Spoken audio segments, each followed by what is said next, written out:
ole tuna hian mizo arsinei tu pa chuan mission rong bol na atran tarup maile lalpa chro pui berro se amen tonai lo thir se lang le của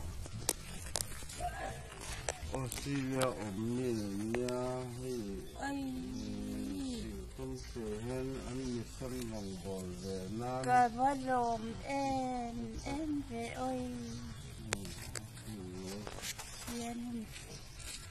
mission kan rong bol về thì nên mình sẽ anh chọn mẹ lấy thì chọn cho anh lâu lấy về ngàn kia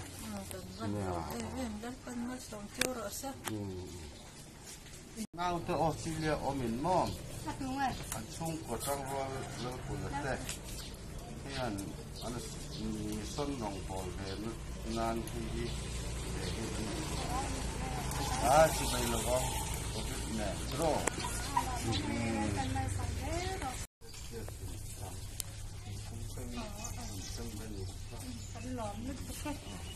lên mẹ không? Có một mình sẽ tâm lỗ à, sẽ tỏ chi lỗ à. Cái kia các bạn thấy là cái kia mình cho nó hơi lỗ cái đó là kia.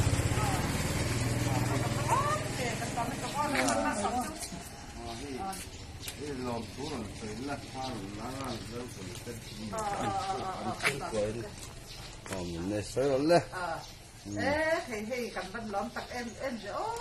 phải thêm mà sờn nào cái liệt tấm phải cái đầu trong lọt xe lõm bên tục kia có một cái lâu cũng chỉ là gì thế anh mình sang lòng bỏ Việt Nam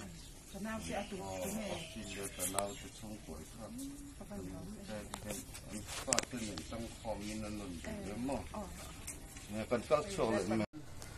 không thế cái này anh lấy về nó sử dụng cái cái lỗ nữa anh phát thêm tiếp với hình chỉ đến à nào cái chung của Australia ở mình mà xem rồi chưa anh mình xuân là đi lượt tuần về Việt Nam nhá mà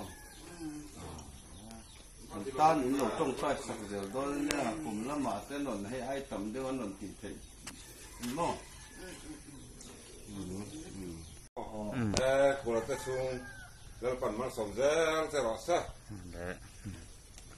nó chỉ là muốn về anh là thốn là anh kia mà mang sòng na cái tiền bùn dễ rõ sa